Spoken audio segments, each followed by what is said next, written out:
할렐루야. 오늘 성경 말씀 출애굽기 38장 말씀 보겠습니다. 출애굽기 38장 말씀 봅니다. 그가 또 조각목으로 번제단을 만들었으니 길이는 5규빗이요 너비도 5규빗이라.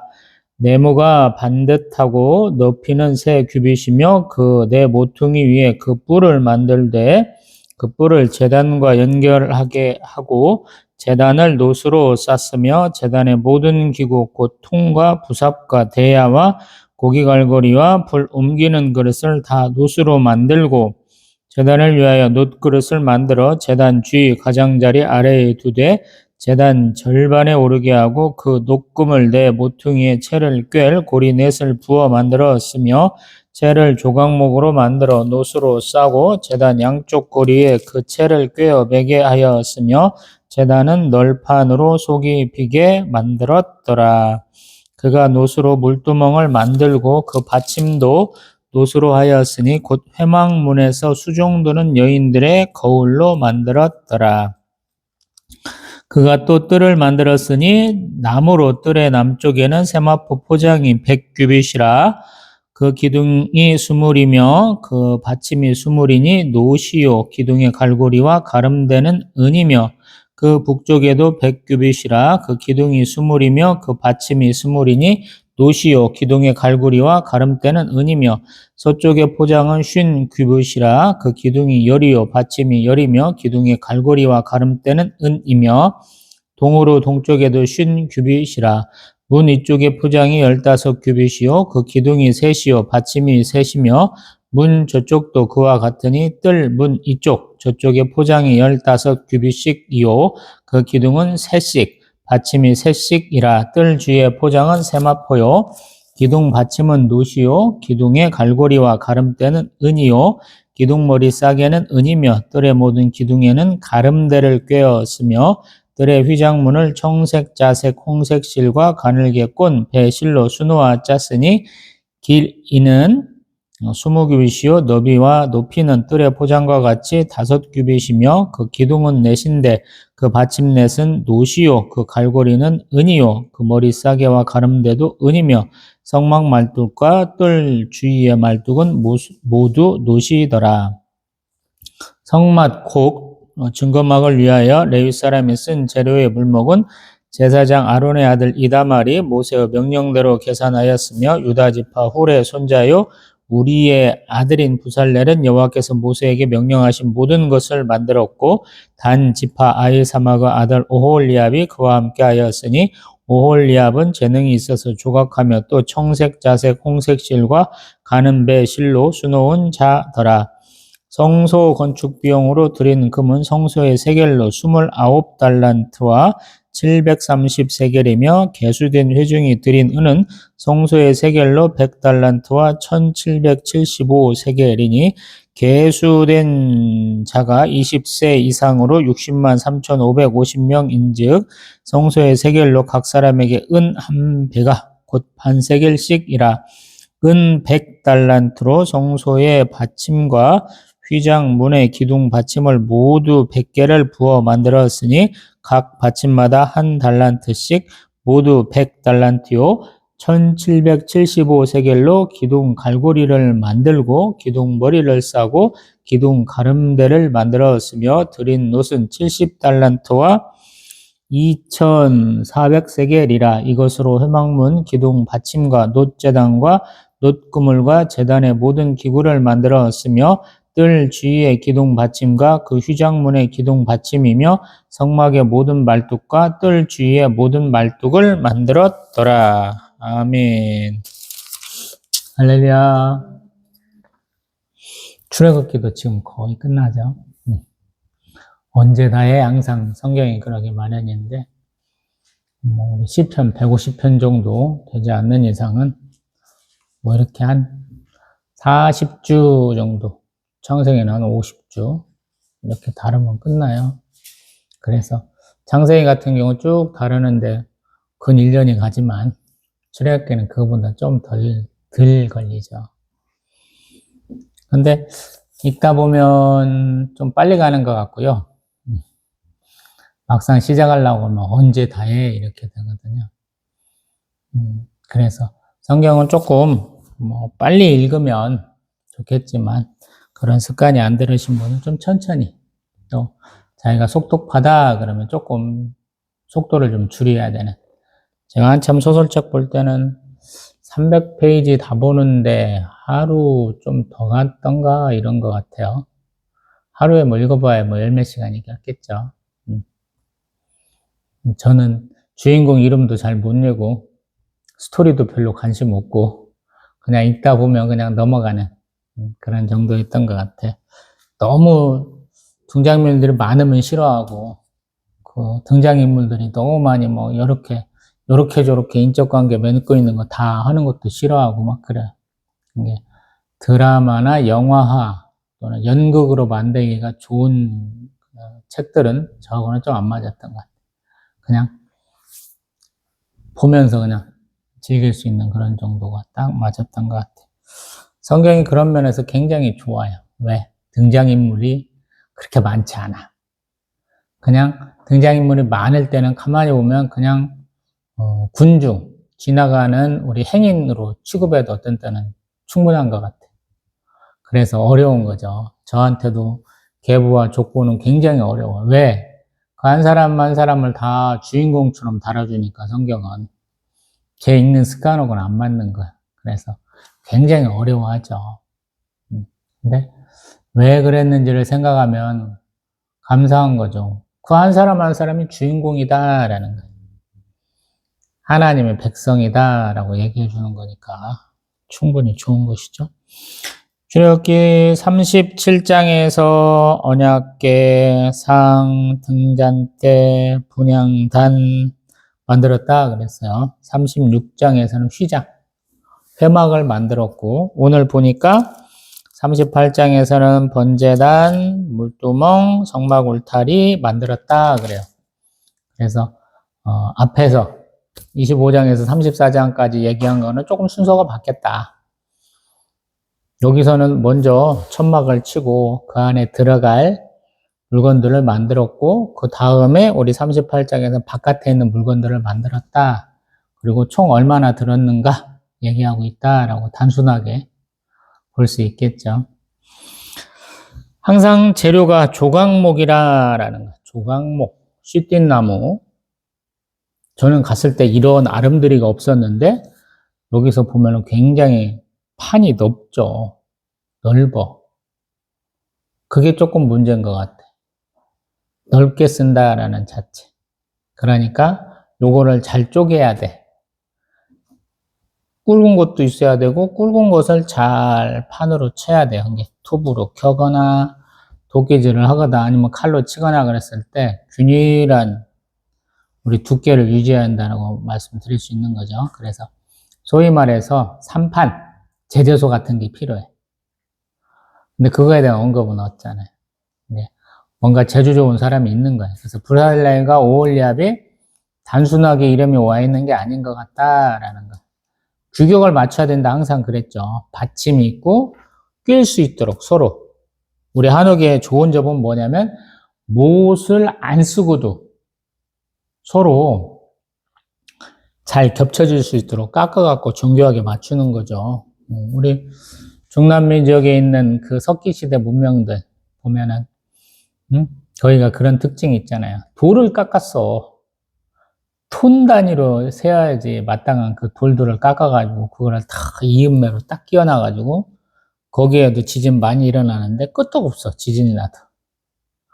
우리는 이렇게 기초공사를 너무 잘해갖고 그것은 다 지진의 충격이 흔들리지 않도록 천연나무 고찰들이 많이 있죠. 우리 여기도 고인돌이 있잖아. 엄청나게 오래전에 만들어진 고인돌. 전 세계에서 최고 수량으로 많은 고인돌이 있잖아요. 그것들이 잘 만들어졌다라고 볼 수 있겠죠.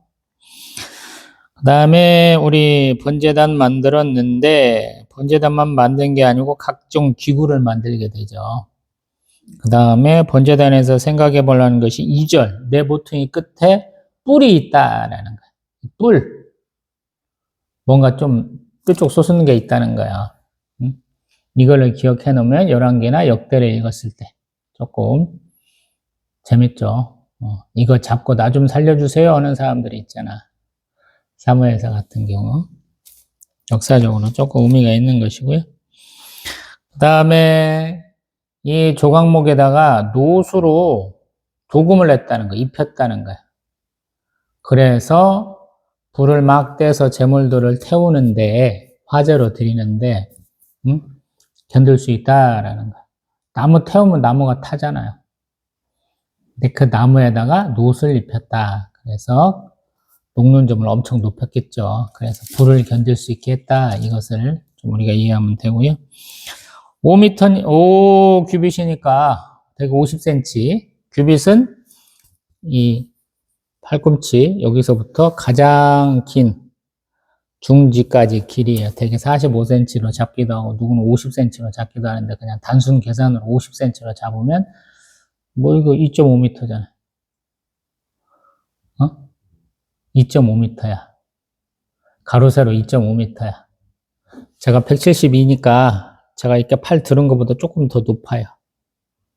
응? 가로 세로가 저를 이렇게 뉘어놓으면 그러니까 높이는 기껏 해봐야 1.5m야. 제가 이 정도쯤 올라나 밑에서부터 얼굴이 끼려갖고 조금 더 있을 수도 있겠는데 이 정도까지 올라나 150cm. 그 다음에 물두멍도 노수로 만드는데 특징이 여태까지는 그런 말이 없었는데 회막에서 수중 두는 여자들의 거울로 만들었다 이 얘기를 하는 거죠. 왜 거울이에요? 예전에는 유리가 없었어. 그래서 노수로 만들었어요. 우리 청동기 시대 유물 중에 다뉴, 세문, 경 이런 게 들어가요. 응? 우리 뭐 단군조선 얘기할 때 거기서 상징으로 얘기하는 거울들이 있어요. 그게 자기 걸 드린 거예요, 사람들도 특별하게. 우리 그런 경우 있잖아요. 아주 특이한 건데 우리 스님들이 돌아가시면 다비식 해갖고 딱 태워갖고 그 나온 쟤들 싹 문질러갖고 그 중에서 사리라는 게 있잖아요. 사리. 안 타고 남는 거, 사리. 부처님 거 진신사리라고도 하고 스님들 얼마나 열심히 도 닦고 살았는지 보는 게 그 사리가 뭐가 나오느냐 자기들끼리 한번 세보기도 하잖아. 응? 우리는 죽은 사람 막 쟤를 뭐 화장하고 나서 뿌리기도 하고 항아리에다 담아놓기도 하고 그러는데 어떤 사람들은 그걸 뭉쳐갖고 압력을 해가지고 보석처럼 이렇게 만들어가지고 함께 다니는 사람도 있잖아. 이상한 문화야. 근데 이 사람들은 자기가 쓰던 물건을 녹여가지고 물두멍을 만들었다. 물두멍 언제 쓰냐면 사람들 물 쓸 때 막 수도를 틀어놓고 막 작두를 막 이렇게 하고 우물을 만들어 놓고 그런 게 아니고 큰 물두멍 뭐 에다가 물을 잔뜩 담아놓고 거기도 또 조그마한 걸로 나눠갖고 쓰는 거예요. 이게 물 길어 놓는 것도 이 사람들은 일이야. 이게 나중에 보면 우리 에스겔 성전이나 우리 요한계시록에 나오는 새하늘과 새 땅에 있는 그 새 예루살렘에서는 하나님 보좌에서부터 물이 쫙 나가잖아. 물 길 필요가 없잖아.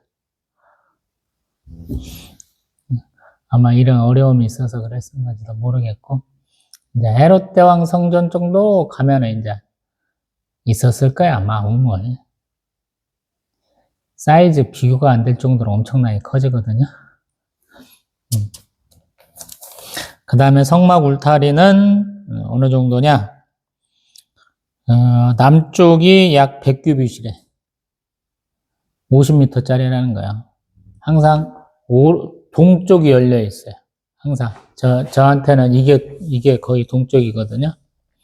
이게 정남향도 아니고 지금 건물을 이게 정남향은 아닌 것 같은데, 저는 이 정도가 아마 해야 많이 뜨는 것 같아요. 동쪽이라고 여기면. 동쪽으로는 열려 있고, 그 다음에 북쪽, 남쪽, 서쪽으로는 좀 닫혀 있는 그런 형상이죠. 그러고 이제 서쪽이 쉰큐빗이야. 그러니까 25m짜리. 그러니까 가로는 길고 세로는 조금 2분의 1짜리 직사각형 형태의 어떤 뜰이에요. 그리고 동쪽 문을 열려 있어야 되니까 문이 또 있다라는 의미로 설명을 하고 있고요. 그 다음에 가름대라는 얘기를 해. 가름대 뭐냐? 우리 판자 이렇게 세우잖아요. 근데 이렇게 세우든가 이렇게 세우든가. 근데 그게 넘어지지 않도록 중간에 하나씩 가로질러야 될 거 아니에요. 그걸 이제 가름대라고 하는 거거든요. 근데 이 가름대는 되게 은으로 만든다 그래요. 그래서 자기들 얼마나 많이 들었는지 24절부터 쭉 써 있는데 금이 29달란트하고 730세겔이래요. 이거를 대충 쉬운 성경을 통해서 보면 어느 정도 무게냐 그랬더니 약 1002kg. 금이 1톤이래. 어마어마한 거죠. 은은 어느 정도 되느냐 했더니 3,450kg 정도. 3톤이 넘어요. 노순 약 얼마냐? 2,421kg. 2.4톤이야. 그게 어마어마한 거야. 자기들 뺏은 거 제가 돈 다 놨다고 생각하는 이유가 이래서 그래. 60만 3,550명이야. 물론 이제 4인 가족으로 계산하면 200만 명이지. 어마어마한 양이죠. 금이 1톤이 나왔대. 그리고 은이 약 3.45톤, 노시 2.4톤 정도 나온 거니까요. 만만치 않아요. 그 다음에 보면은 받침, 우리 27절에 보면 받침이 100달란트라 그러죠. 참 달란트는 약 34kg 정도를 얘기를 하는데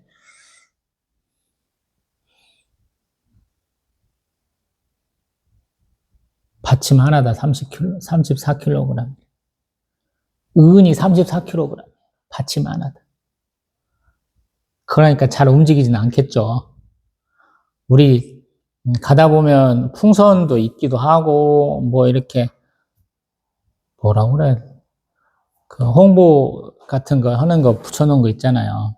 물 담아놔가지고 이렇게 세로로 세우는 것들, 그런 것들 무게가 무겁게 놨잖아요. 물도 담아놓고 뭐 했잖아. 근데 여기도 보면은 받침이 약 34kg짜리니까 만만치 않은 거지. 흔들리지 않도록. 이게 정교함과 좀 이렇게 무게중심을 좀 맞춘 것이다 라고 볼 수 있겠죠. 천막이 이렇게 회막이 딱 쳐 있는데 그 울타리를 다 천으로 해놨는데 그 천을 막 흔들려 갖고 막 떠내려간다든가 아니면 쓱 날아가라고 하면 어떻게 하겠어요. 제가 요르단 얘기 많이 했잖아요. 어렸을 때 나무가 이렇게 못 자란다고, 바람이 하도 보니까 이렇게 자라. 그러다가 힘이 생기니까 거기서부터 쭉 올라가. 그래서 얘네들이 요렇게 올라가고 요렇게 올라간다고.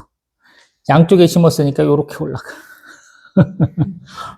보고 참 웃었던 것 같아요. 왜 그러냐 한번 물어봤어요. 여기도 그럴 거 아니야. 바람 무지 불 거 아니야. 응?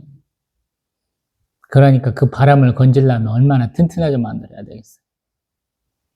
나름대로 생각해서 만들었다 이거죠. 이만큼만 놓고 봅니다. 우리에게는 별로 중요치 않죠. 왜? 우리에게는 예루살렘 성전이 있잖아.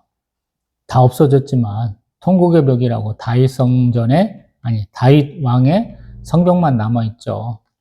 그 성전터는 지금 모스크가 돼가지고 유대교, 기독교, 이슬람교 성지가 돼버렸죠. 예루살렘이. 참 놀라운데요. 그렇게 좋은가 봐, 하나님이. 다르게 막 자기 마음대로 막 바꿔갖고 부르는 거 보면.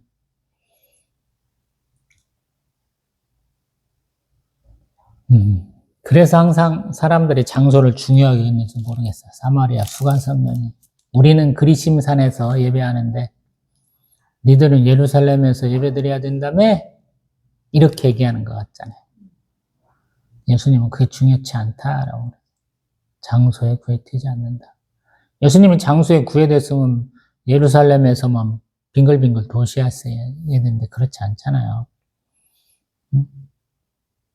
저기 두로와 시돈까지 왔다리 갔다리 하시는 것 같고 헐몬산도 올라가시고 갈릴리 호수변 좌로 갔다 우로 갔다 동으로 갔다 서로 갔다 막 하시고 사마리아 땅도 지나가시고 요단강 동편도 가시는 것 같고 막 그렇잖아요. 그 많은 곳에서 예수님 다양하게 사역하시고 기도는 뭐 사람이 없는 한적한 곳에 가서 방해받지 않으시고 습관을 쫓아서 기도하셨다라고.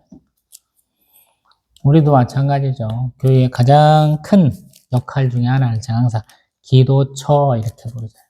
제가 그래서 항상 부끄러워하잖아요. 우리 교회 누가 안 오다가 누구 하나 힘내라고 같이 신방 와주셨을 때. 저하고 관계된 사람들이 거의 다 끊어져 갖고 없고 사모하고는 좀 끈끈하게 연결돼 있어갖고 한 번씩 오신다고 그러면 그게 잘로 부끄러워. 그분들은 알 거 아니야, 오시면. 기도처가 아니라는 걸. 물론 이제 저도 당당하죠. 아무리 이름 있는 교회라고 그래도 가보면 기도처가 아닌 경우가 있어. 느껴져요, 여러분. 성지순례 가셔가지고 여러분 교회마다 한번 들어가서 기도해 보세요. 이게 관광지인지 기도처인지. 좀 깨어있는 분들은 느끼실 수 있을 거예요. 별 의미 없다는 거예요. 관광지일 뿐.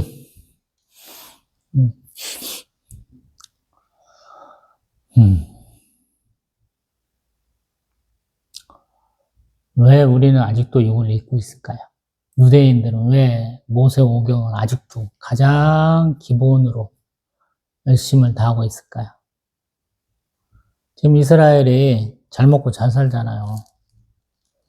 부강해졌잖아요. 근데 왜 힘으로 못 할까요? 이란 핵발전소에다가 막 폭탄 터뜨리고 막 별짓 다 하는데 왜 예루살렘의 성전을 우리 거야 그러면서 싹 나가 하고 못 할까요? 그랬다가 뒤지니까 안 참으니까 그렇지. 그게 그 사람들의 종교심이고 신앙심이잖아요. 굉장히 중요하게 있는. 우리도 과연 그렇게 하고 있느냐. 교회 깨끗하게 관리해야 되고 멋지게 세워야 되고 성전을 한두 번 그 사람들이 막 더럽히고 다시 깨끗하게 보수하고 이런 거 한두 번 하나요? 협박만 받으면 성전에 있는 금, 은, 왕궁에 있는 금은 그것도 부족하면 주민세 싹 걷어가지고 우리 침략하지 마세요. 우리 공격하지 마세요. 주잖아요. 솔로몬 왕 죽고 5년도 안 돼갖고 여태까지 잃었던 그 부를 한 번에 싹 털리잖아요. 그런 일이 뭐 한두 번 그러나요? 계속 반복되잖아요. 그럼에도 불구하고 그 상징성을 이 사람들은 잊어버리지 않잖아요. 훼손됐다고 안 하잖아요. 에스라, 느헤미야, 에스더 왜 이 사람들이 좋다고 그래요? 자기들이 가장 중점해주는 그 예루살렘, 그 성전을 통해서 자기들의 신앙생활 다 이루기 위해서 계속 그렇게 하고 있는 거잖아요. 우리는 과연 그렇게 열심히 하냐는 거예요. 저 개인적으로 예전에는 십자가에 LED 등을 넣어가지고 불 들어왔었잖아요. 한 3년, 4년? 한 5년까지 들어왔었나? 언젠가 변학 맞았는지 이 타이머 고장나고 불 안 들어온다부터 아유 예배당 옮겨야지 고칠까 말까 고민하다가 그냥 내버렸는데 그게 심심해지잖아. 멀리 인천 갔다가 북쪽에서부터 오다 보면 어느 한순간에 저희 교회 십자가가 이렇게 빨간 십자가가 보이거든요. 또 교회 옆에 이제 큰 대로 조금 떨어진 데로 지나가다 보면 저희 교회 십자가가 또 보이니까 아, 교회 잘 있는갑다 그랬는데 그런 상징성을 좀 잃어버리게 되더라고요.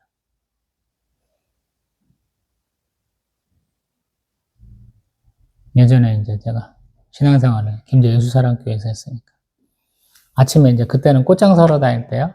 트럭에다가 꽃 싣고 다니면서 팔던 때인데 일부러 교회 앞을 지나가요. 그때는 지하에 있을 때야 교회가 1층이 미용실이고 지하에 있다가 다시 위로 올라왔다가 이제 다른 데로 제가 교회 옮긴 다음에 다른 데로 이사 한번 갔다가 현재 쓰고 있는 그 장소에서 예배당 짓고 지금 부흥하고 있어요. 뭐 김제에서도 열 손가락 안에는 뽑힐 거려. 굉장히 부흥해가지고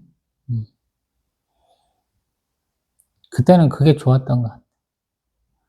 교회 앞을 꼭 지나가서 교회 잘 있나 한번 보고 가는 게. 이스라엘 사람도 그렇다.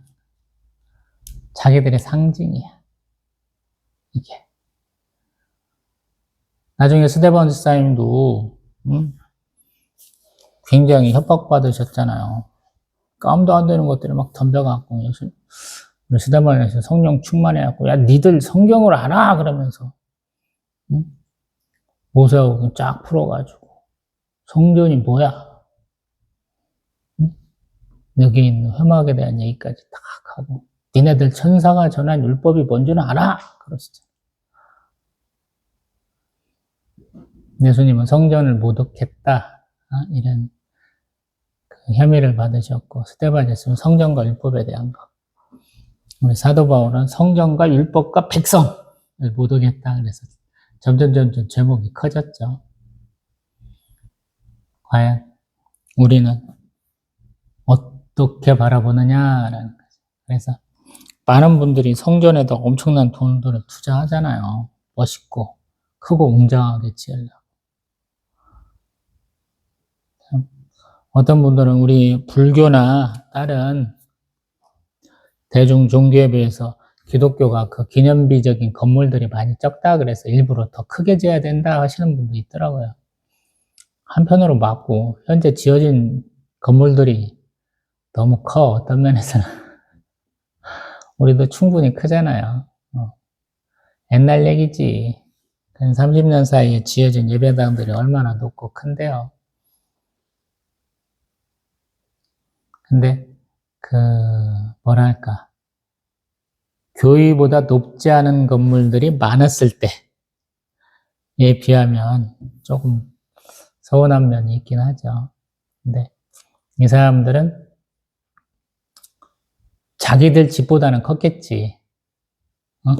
자기들 짓는 집보다는 컸을 건데 또 자기들이 잘 장식하지 않던 장식을 많이 통해서 회막이 거의 이제 독보적으로 보일 수 있도록 했겠죠.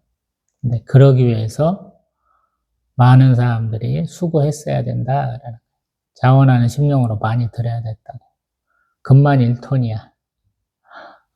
은은 아까 말한 것처럼 3.45톤, 놋은 2.4톤 정도 들여가지고 이것들을 했다라는.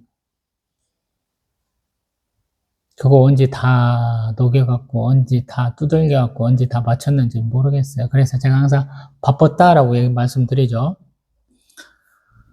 율절 지내고 출애굽한 지 3개월 만에 호렙산에 이르렀고 그리고 그 다음에 1월에 벌써 성막 다 지어졌다라고 그러잖아요. 그러니까 짧은 기간에 수많은 사람들이 고생한 거죠. 아마 고생이라고 생각 안 하고 기쁨으로 들었을 거예요. 이 성전에서 수중도는 여인들이 자기 거울 다 내놔갖고 거울로 만든 거 보면 남자들은 또 일부가 그런 경우가 있는데 거울 잘 안 보는 사람들 부지기수잖아요. 저도 오늘 이 예배 드리기 위해서 나올 때 한번 머리 빗으려고 한번 보고 땡이야. 얼굴 잘 안 봐, 저는. 얼굴이 잘생겼어야 물 맛이 나지. 잘 보지 않는데. 이 강대상에 쓰려고 최종 점검하면서 이제 자, 한번 이렇게 한번 보죠. 또 카메라에다가 또 보면서 한번 이렇게 한번 머리 한번 만지는데. 여자들은 거울을 수시로 보잖아요. 응? 근데 그 자기 애장품, 자기 소장품들을 잘 드렸다라고 얘기해요. 참 대단하다라고 해서 이렇게 써놓은 것이다라는 생각이 들었었는데, 저는 항상 하나님 앞에 헌신하라는 얘기도 자주 하죠. 시간도 드리고 네 열정도 드리고 네 재물도 드리라라는 얘기를 어쩌다 한 번씩 띄엄띄엄씩 하죠. 잊어버릴만 하면 하지. 여러분도 그렇게 사시라라는 거예요. 내가 막 내 재산 전부 다 내놓는 건 아니지만 모이다 보니까 이렇게 많은 양이 모여가지고 50m, 25m 공간 안에 회막도 생기고 멋지게 치장이 되고 필요한 일들을 할 수 있는 기구들이 다 만들어졌다라고 볼 수 있는 거죠. 그래서 자기 능력이 120% 짜내려고 하는 목사는 나쁜 놈이다고 맨날 그러는데, 내 능력이 70에서 80%를 발휘하지 않는 것도 문제다라고 제가 얘기하거든요. 놀고 먹으려고 쓰는 돈, 그 열정 가지고 예배를 70에서 80% 집중도를 가지고 한다면 은혜 받는다라는 거야. 그렇게 안 하시는 분들 많잖아요.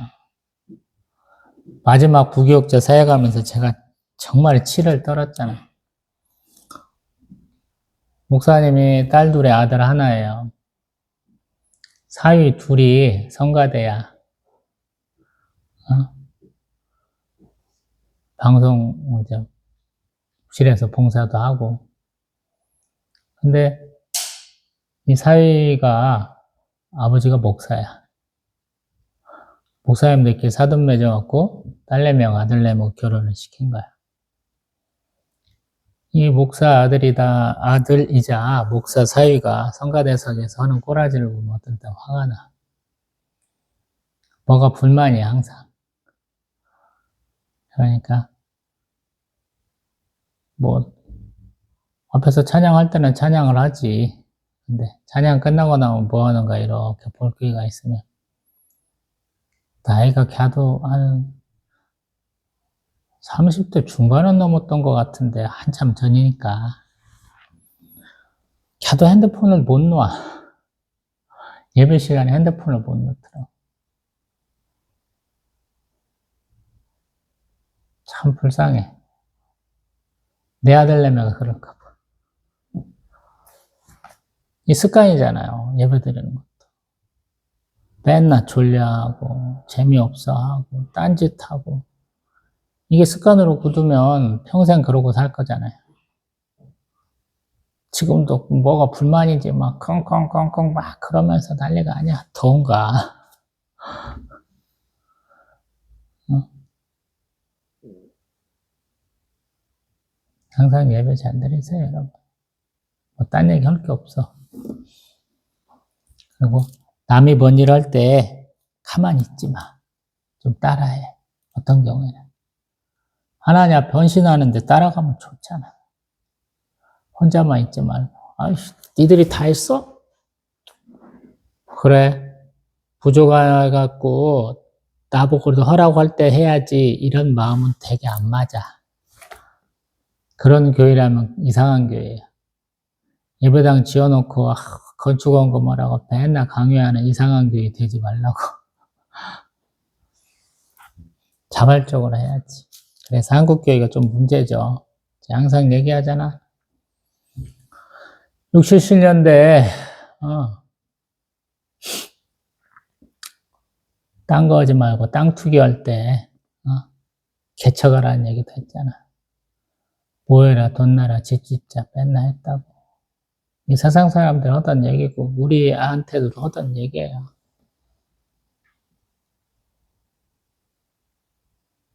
참 이상한 거잖아요. 근데 반대로 내가 그런 거 생각 없이 했을 때 하나님 어떤 복을 주셨을까라는 그런 큰 복 주신다라고 생각을 해요.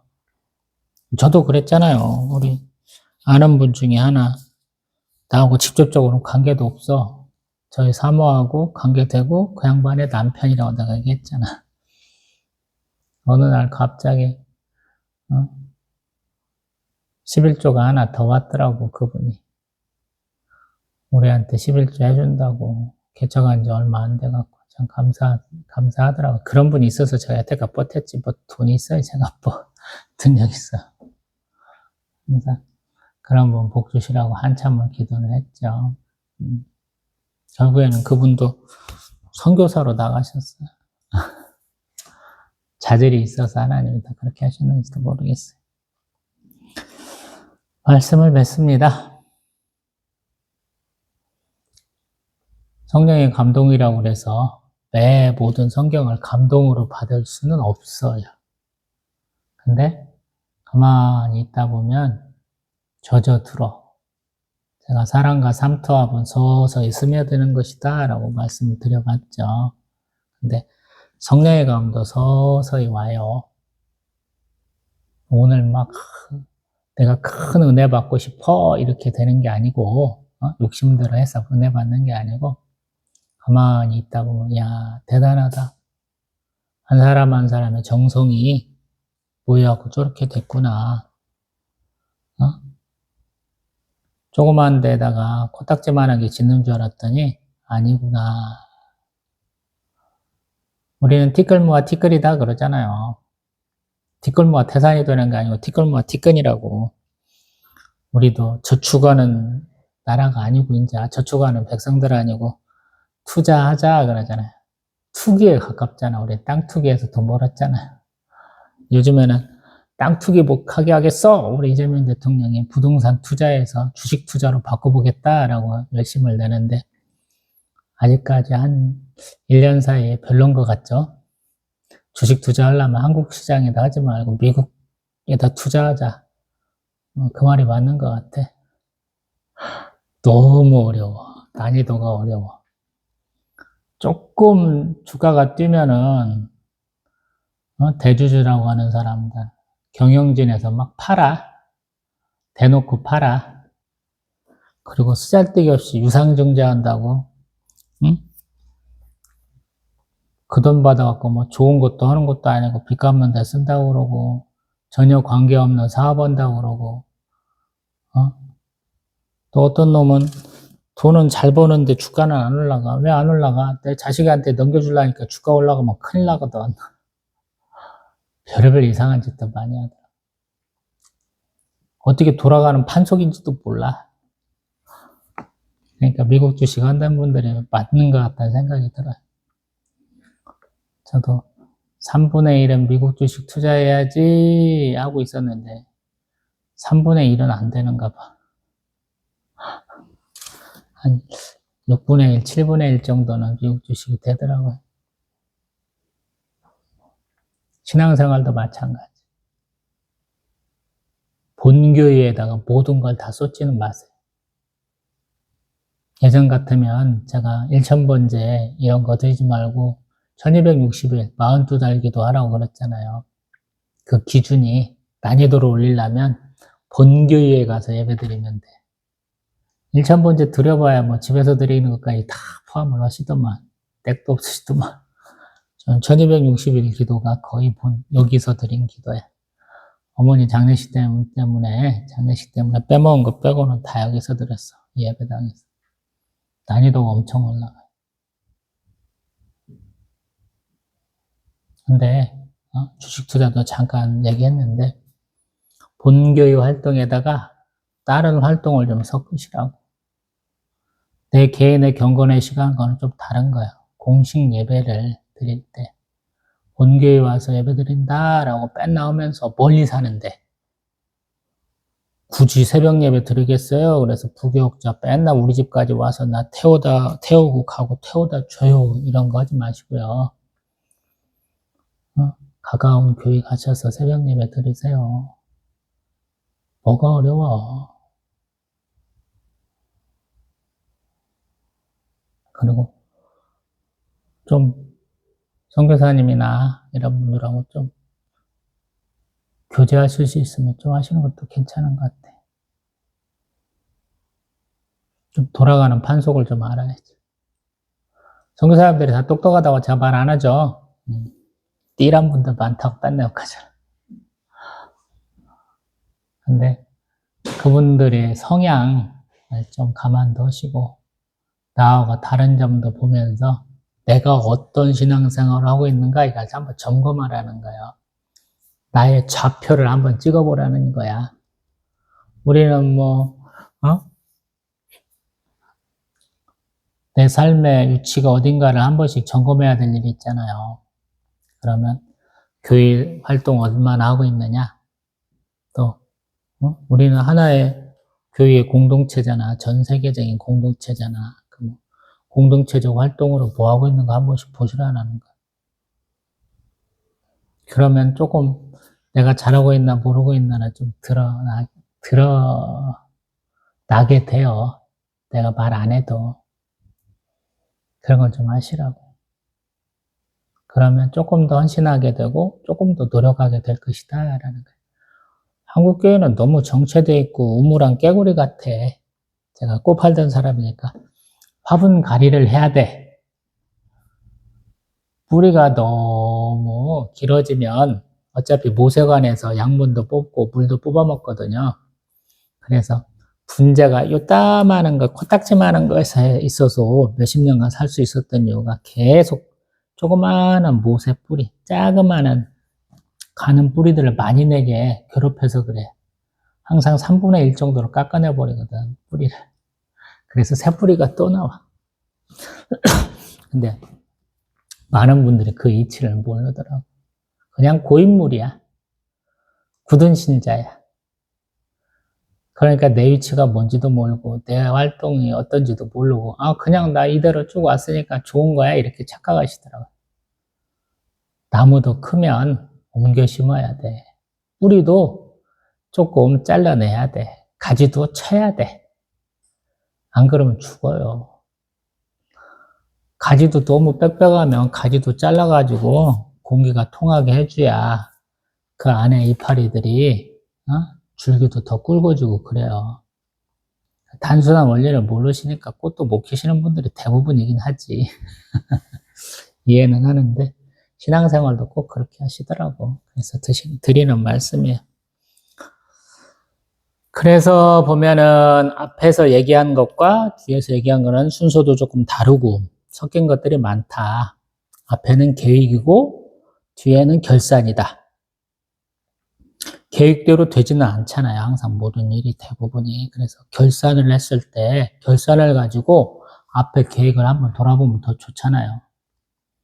제가 주식 투자하니까 그렇잖아. 한국 사람들은 투자해갖고 손실 나면 공부한다고.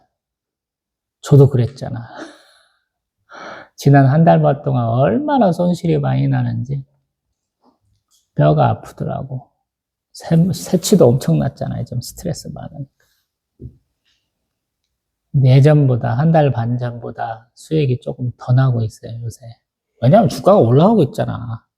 떨어졌을 때 또 샀거든. 샀어. 낮은 가격에 살 수 있는 좋은 기회라고 샀단 말이야. 이게 예전 위치만큼 지금 현재 6,300 코스피 그 정도 올라가면 더 큰 수익을 볼 수 있는 거죠. 왜 설교하다가 주식 얘기해요? 할 줄 아는 게 그거밖에 없어서. 신앙생활도 그러더라. 신앙생활도 쭉 성장해갖고 높이 올라가지만 않더라고. 성장이 끝나버리고 멈춰가지고 그것도 퇴보하는 사람들이 되게 많아요. 목사, 장로, 선교사 다 이유 불문하고 성장하지만은 않아. 퇴보하거든. 내 신앙이 커가지 않을 때, 발전하지 않을 때 내 삶이 곤란해져, 여러분.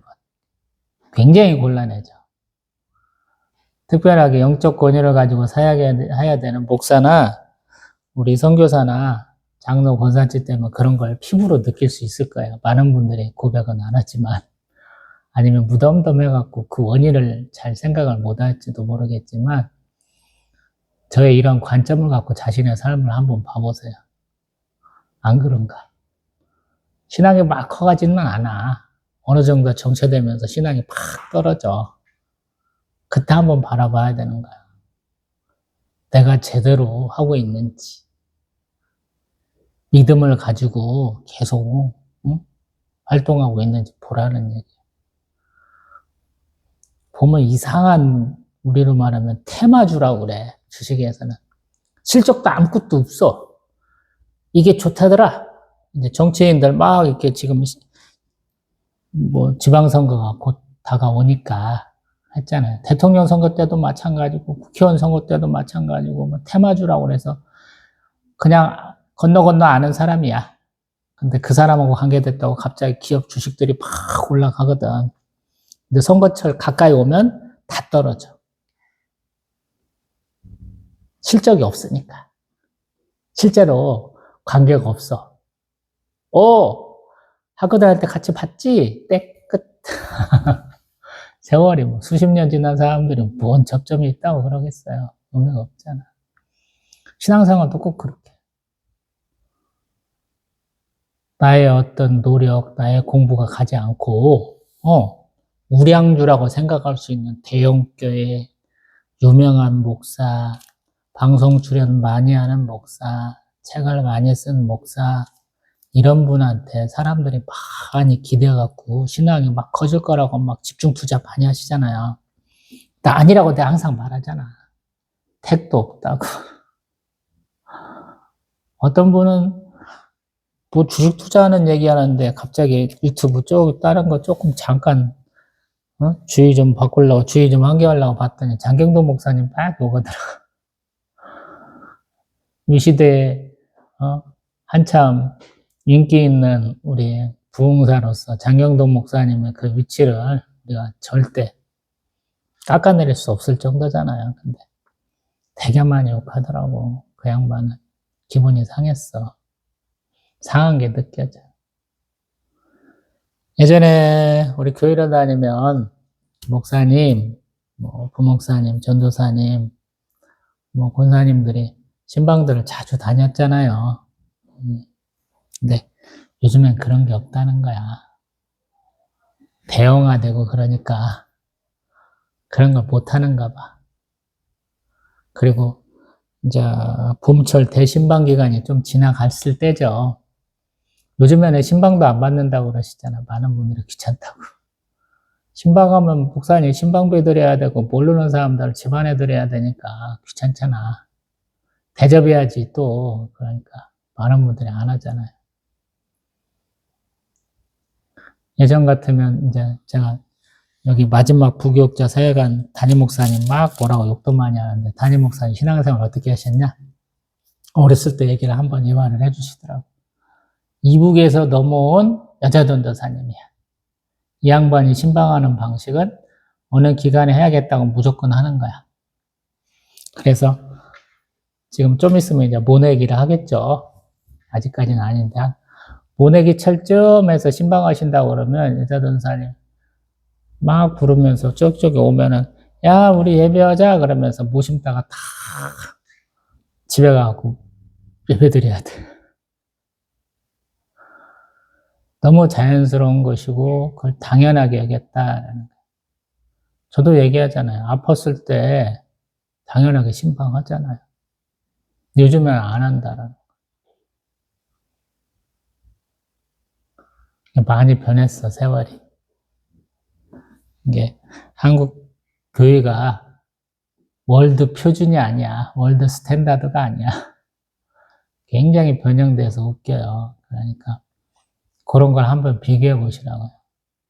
미국에서 신앙생활 하시다가 오신 분들도 많이 가끔가다 보시잖아요. 그러면 자기 교회가 뭐 표준인 것처럼 얘기하는데 어떤 분은 한국보다도 더 구닥다리 신앙을 가진 게 미국 한인 교회라고 얘기하거든요. 굉장히 보수적이다. 어떤 분은 또 굉장히 미국 사람들 많이 다니는 교회 다니면 굉장히 파격적이다고 그래요.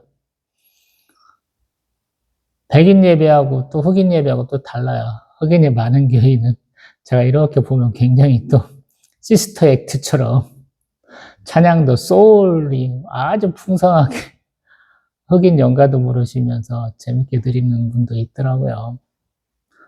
어떤 백인 목사님은 거기는 다 차에서 타갖고 예배드려.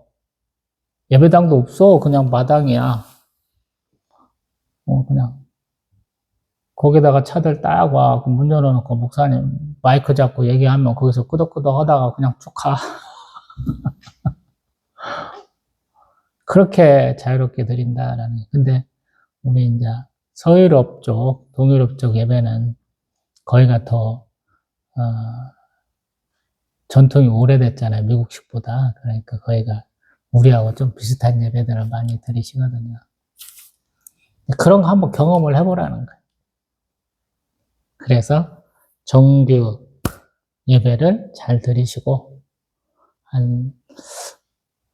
제가 주식 투자하는 거에 비유해서 그런데 한 6분의 1, 7분의 1, 10분의 1도 아니고 6분의 1, 7분의 1, 한 15%에서 한 20% 사이는 조금 다른 데다 한번 이렇게 관계돼서 한번 드려보세요. 그러면 자극을 좀 받을 거라고 여러분. 한국 교회는 좀 자극이 없어. 성도들이 너무 한쪽에 매이다 보니까 이상하게 드린다라는 생각을 많이 해서 이런저런 얘기 해보는 거예요. 저는 경험이 없이 막 이렇게 혼자 일세대고 혼자 열심을 내갖고 지금 신앙생활 본격적으로 한 지가 21년인데 개측 11년 차잖아. 그게 참 저것들도 믿는 놈이다 이런 생각도 많이 하거든요. 자, 뭐 목사도 까는데 뭐 그 밑에 성도들 까는 거야 뭐 일도 아니죠 뭐. 근데 그렇게 까는 이유 잘 살면 돼. 하나님이 축복하시는 대로 잘 살면 되는데 많은 사람은 그렇지 못하더라고. 내 주변 사람들이 그걸 너무 많이 보여줘. 그래서 더 그런 것 같아요. 자랑들도 많이 하고 좋다고 많이 하는데 실제 삶은 그렇게 못 가더라고. 그래서 드리는 말씀. 가장 기본이 말씀이다. 말씀 봐라. 오늘 이 말씀 봐갖고 내 기분이 막 갑자기 확 바뀌고 내 삶이 갑자기 확 변화되고 그렇지는 않는다. 나하고 삶하고도 전혀 관계없을 수도 있다. 나 예배당 좋은 곳에 드리는데 혐악 갖고 저 지키는 거 갖고 얘기하고 나하고 뭔 상관이 있어. 지금 제 주머니 탈탈 털어봐야 빵원이야. 없어. 아들내미 우유 지금 딸랑 한 깍 남았길래 가면서 편의점에서 우유 하나 살 때 내 돈으로, 내 카드로 긁어라 하려고 카드 하나 들고 왔어. 빵원에 카드 하나야.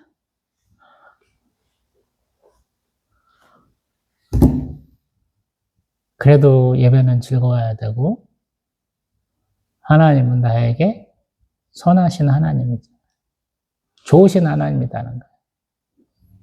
이것이 쭉 관계돼야 어떤 기회가 됐을 때 하나님, 나 너 기도하는 거 다 들었어. 너에게 이걸 내가 베풀어주고 싶었어. 이렇게 말씀하실 거 아니에요. 감사한 거잖아요. 제가 주식 투자한 이유가 딱 하나잖아. 그 돈 1년짜리 정기예금 넣어놓으면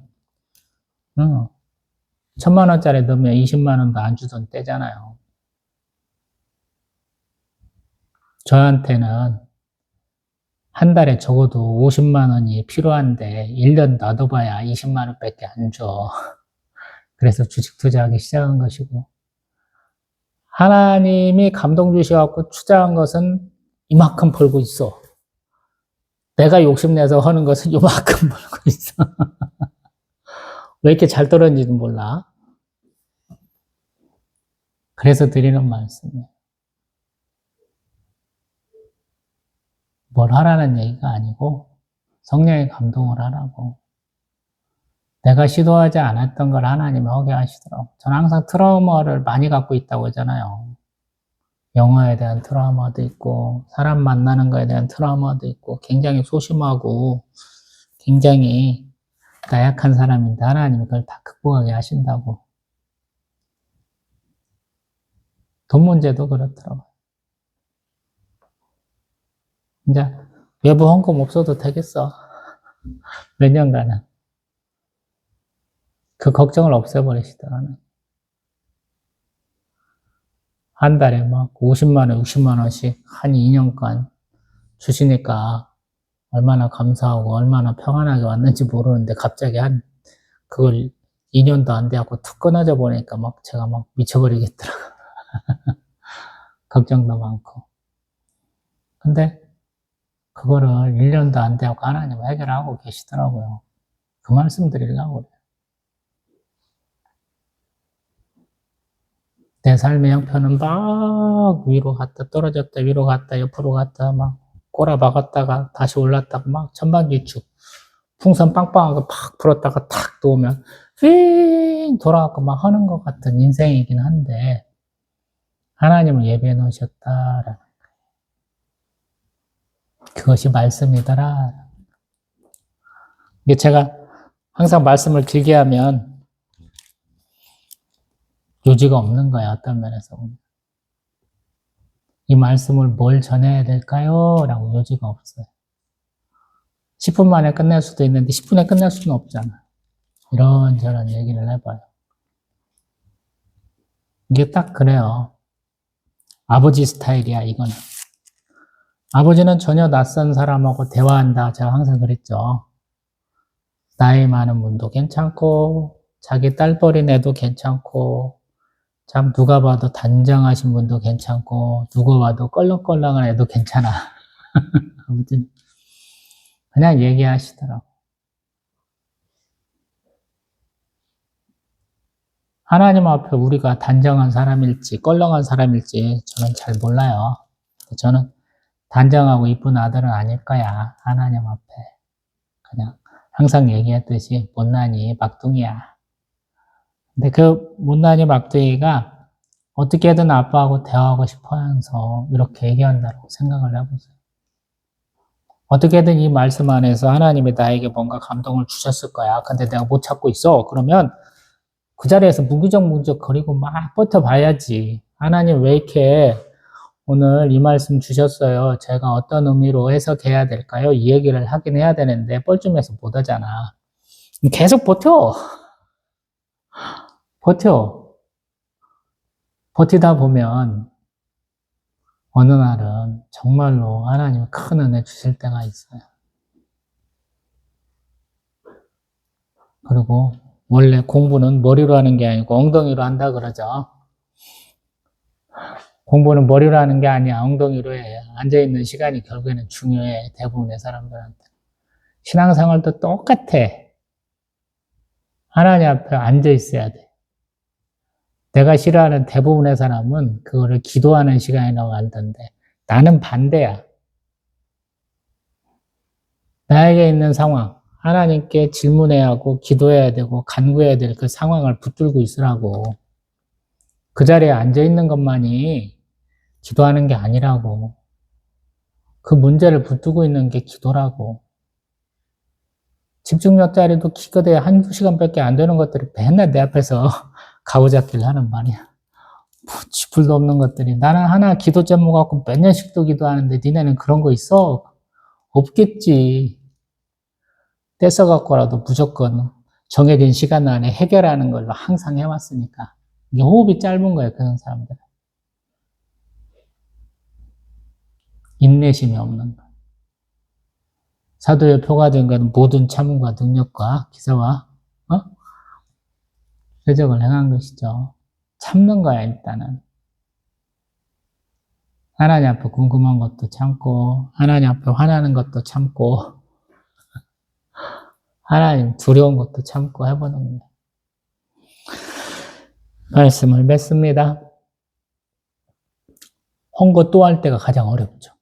재미가 없으니까. 레위기도 그렇고, 민수기도 그렇고, 신명기도 그렇고, 헌거 또 해요. 또 하고 또 해. 읽다 보면. 왜 그랬을까? 매일매일 같은 질문을 하고 계획 세운 대로 되어졌다라는 거예요. 야, 이 사람이 했는데 나도 했어요. 이렇게 되는 거예요. 그래서 결국에는 우리가 다 했어요. 이렇게 되는 거거든요. 그래서 그걸 내 몸에 익혀야 돼. 습관이 돼야 돼.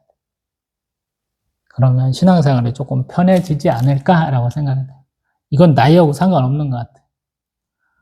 저보다 신앙생활 오래 하시고 목회도 뭐 엄청 오래 하시고 선교사도 오래 하신 분들하고 이렇게 가끔씩 얘기하다 보면 깝깝해. 더럽게 깝깝해. 원리를 모르니까 깝깝해. 하나님 앞에 기도하는 걸 모르니까 깝깝해. 내 사명과 소명이 뭔지를 모르니까 깝깝하더라고. 들이대면 돼. 이거를 알고 계신 분들이 많더라고.